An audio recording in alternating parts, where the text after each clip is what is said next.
Salam selamat pagi, saudara-saudara. Salam sejahtera buat kita semua. Mari saudara-saudara, mengawali hari ini kita sama-sama merenungkan satu bagian firman Tuhan di dalam Markus pasal 8 ayat 27 sampai 30. Demikian firman Tuhan.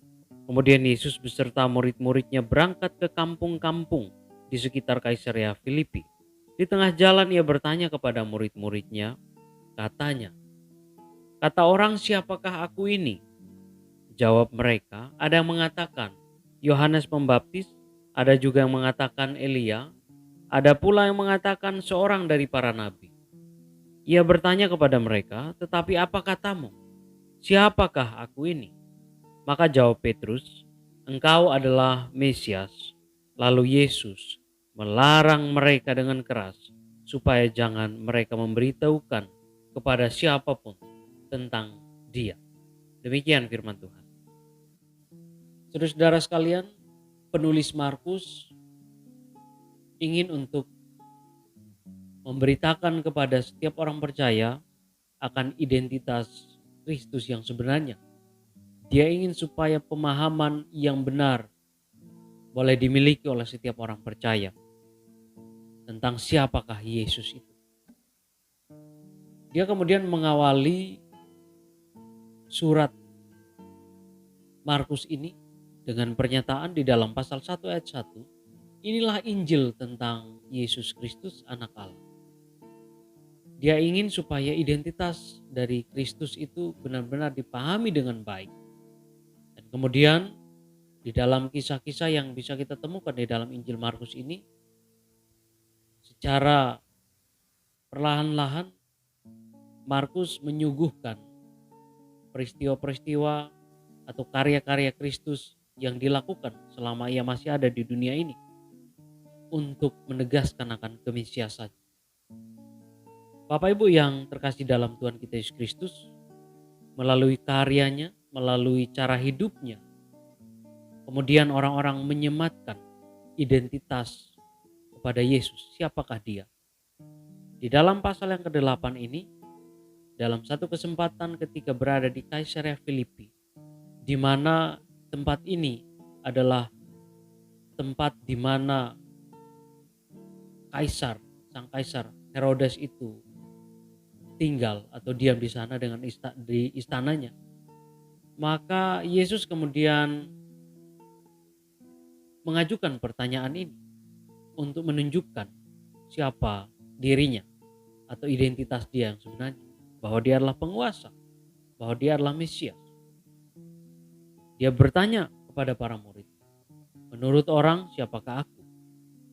Maka para murid menjawab, menurut orang-orang di luar sana, engkau adalah Yohanes Pembaptis. Ada juga yang mengatakan engkau adalah Elia. Engkau adalah salah satu dari para nabi yang diutus. Tetapi kemudian pertanyaan yang kedua, pertanyaan yang sangat serius diajukan oleh Yesus untuk para murid. Menurut kamu, siapakah aku? Para murid tidak satu pun yang berani menjawab selain Petrus. Ia mewakili para murid menjawab pertanyaan Yesus itu dengan berkata, engkau adalah Mesias, anak Allah yang hidup.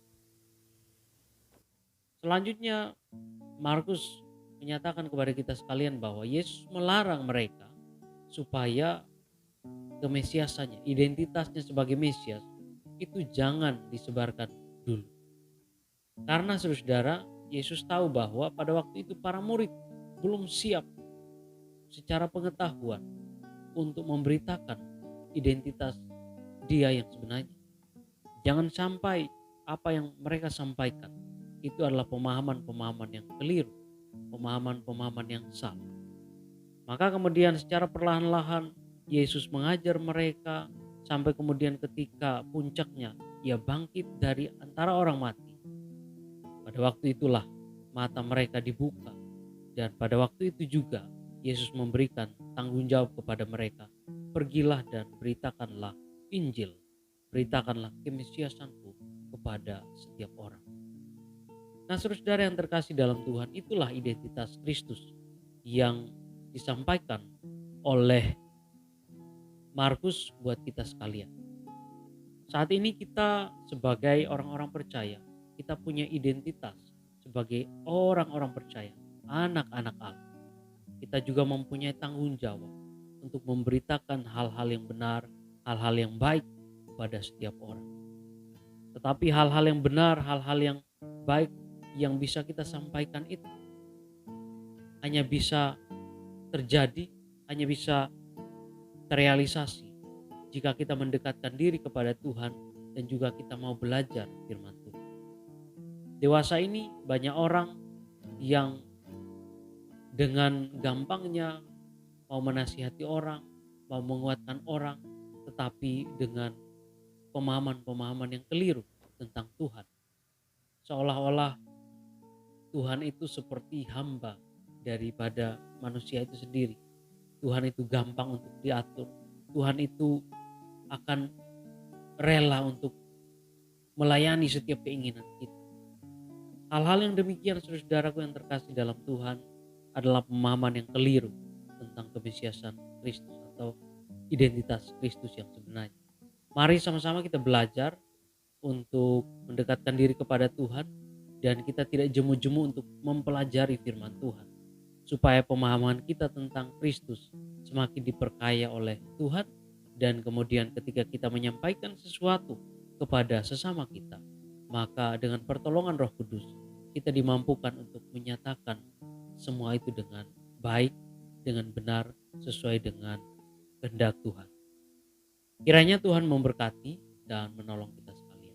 Mari kita berdoa.